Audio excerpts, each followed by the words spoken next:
कल के first class में हमने बताया हुआ था कि संविधान के बारे में इंट्रोडक्शन हमने दिया था, ठीक है। और आज भी थोड़ा आप लोग रिपीट कर लेते हैं। सभी के लिए जो बराबर कानून है उसको क्या कहते हैं, संविधान कहते हैं। या उसको इस तरह से भी कह सकते हैं कि देश और राज्य का शासन कैसे चलेगा, उसको जैसे उसको चलाने के लिए जिस किताब का नाम है उसे भारतीय संविधान कहते हैं, ठीक है। और जिस तरह से किसी भी बुक में लेसन होता है, उसके बाद लेसन के बाद टॉपिक का नाम होता है, ठीक उसी तरह से संविधान के अंतर भी जैसे लेसन है तो लेसन को हम भाग के नाम से जानते हैं संविधान के, और टॉपिक को अनुच्छेद के नाम से जैसे जानते हैं। तो भाग हो गया 22 आपको, और अनुच्छेद हो गया 395, ये याद रखिएगा, ठीक है। अनुच्छेद नंबर एक में कहता है कि भारत राज्यों का संघ है, मतलब राज्यों का संघ है।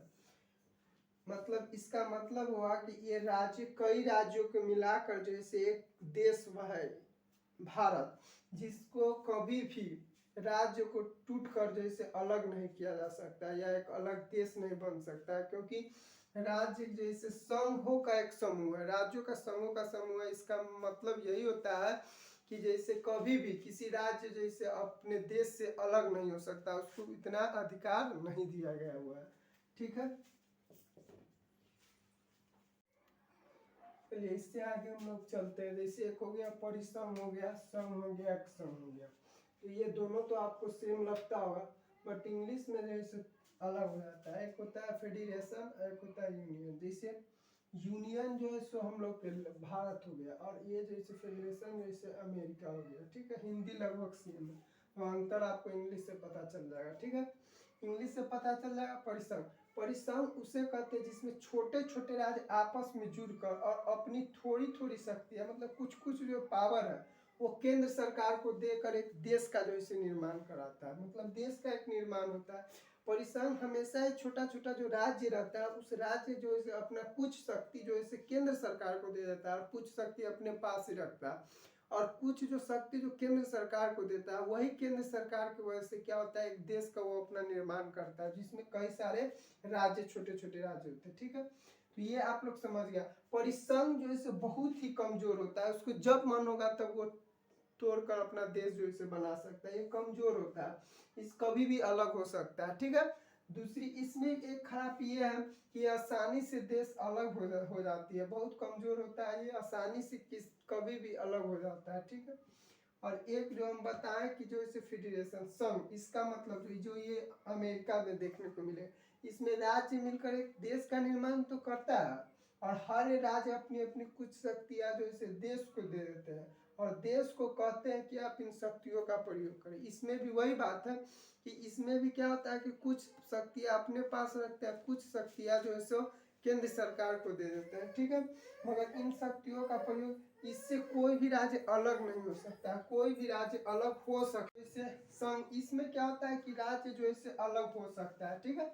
और इस संघ में जो है ये भी जो है छोटे छोटे राज्य को ही मिलाकर ही यूनियन संघ भी जो है इसका हिंदी लगभग सेम है दोनों का। इसमें भी छोटे छोटे राज्य मिलकर ही एक देश का निर्माण होता है, बट इसमें इतना पावर नहीं होता है राज्य के पास कि वो अपना जैसे एक अलग हो सके, जैसे देश से अलग होकर वो अपना राज्य जैसे एक देश का निर्माण कर सके, ठीक है। तो ये आपका अनुच्छेद फर्स्ट था।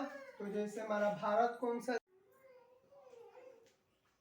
देखिए अब अनुच्छेद 2 में हम लोग ध्यान दीजिएगा आप लोग। अनुच्छेद 2 नंबर, इसमें कह रहा है कि संसद राष्ट्रपति को पूर्व सूचना देकर किसी भी विदेशी राज्य को भारत में मिला सकता है। जैसे मान लिए कि कोई भी देश का अगर कोई छोटा सा राज्य है, चाहे बड़ा ही राज्य हो, वो राज्य अगर चाहेगा कि भारत में मिले तो वो बगैर राष्ट्रपति को सूचना दिए ही, संसद के पास इतना पावर होता है और शक्ति होता है कि वो जैसे भारत में मिल सकता है। जैसे आपको बता रहे हैं 16 मई 1975 को सिक्किम एक जो से अति था, वो जाके क्या हुआ कि भारत में मिल गया, ठीक है।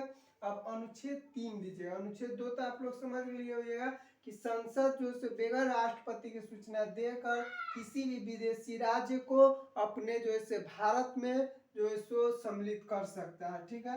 अनुच्छेद 3 पे ध्यान दीजिएगा। अनुच्छेद 3 कह रहा है कि संसद राष्ट्रपति को पूर्व सूचना देकर वर्तमान किसी भी राज्य के नाम और सीमा को बदल सकता है। इस पे ध्यान दीजिएगा, नाम और सीमा को जो है बदल सकता है। जिस तरह से इसमें विदेशी राज्य को था बताया हुआ कि विदेशी राज्य को जैसे भाग मिला से, इस तरह से अनुच्छेद 3 जो है 3 का कहना है कि इस अनुच्छेद में बताया गया हुआ है कि राज्य की नाम और सीमा को हम बदल सकते हैं। जैसे बिहार से झारखंड जो है एक राज्य था, तो जैसे वो अलग हो गया, सीमा का बदल गया, ठीक है। तो बिहार से झारखंड ये जो है क्या हो गया कि जैसे राज्य से अलग हो गया, फिर बिहार से झारखंड, झारखंड से बिहार हो गया, उड़ीसा से उड़ीसा हो गया। जैसे ये इसका क्या हुआ, नाम बदल गया, ये नाम हो गया और ये क्या हो गया, सीमा हो गया।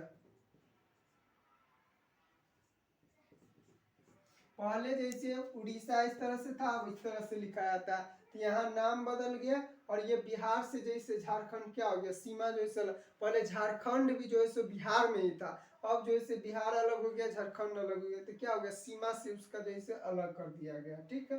अब अनुच्छेद 4 पे ध्यान दीजिए। अनुच्छेद 2 और 3 में किया गया संशोधन अनुच्छेद 68 के बाहर रखा गया। अनुच्छेद 2 और 3 में जो भी संशोधन किया गया वह अनुच्छेद 68 में जैसे 368 में बाहर रखा गया, अर्थात इसे संशोधन को राष्ट्रपति नहीं रोक सकते। मतलब इस संशोधन को जैसे राष्ट्रपति कभी भी रोक नहीं सकते। इससे आप लोग देखते हुए वर्तमान में ही उत्तर प्रदेश चाहे कहीं का भी जो है राज्य सरकार होता है, वो क्या करते रहते हैं कि बराबर जैसे अपने अति का जो है नाम चेंज करते रहते हैं, कभी उस स्टेशन का, कभी उस जगह का, मतलब नाम चेंज करने का पूरा अधिकार है, उसमें राष्ट्रपति का कोई प्रतिबंध नहीं है, ठीक है। अब हम आपको बताने जा रहे हैं कि अनुच्छेद 1, अनुच्छेद 2, अनुच्छेद 3 और अनुच्छेद 4, हमने 4 अनुच्छेद पढ़ाया। जो भाग जो है भाग जो है एक के एक भाग 1 में जो है संघ और राज्य का क्षेत्र दिया हुआ है, राज्य के क्षेत्र दिया हुआ है। इसमें जो है हमको अनुच्छेद जो है 1 से 4 तक जो है पढ़ना है। तो ये चीज हम आपको पढ़ा दिए। भाग 1 आपका खत्म हो गया और अनुच्छेद कितना तक हो गया, तो अनुच्छेद 1 से 4 तक जो है समाप्त हो गया।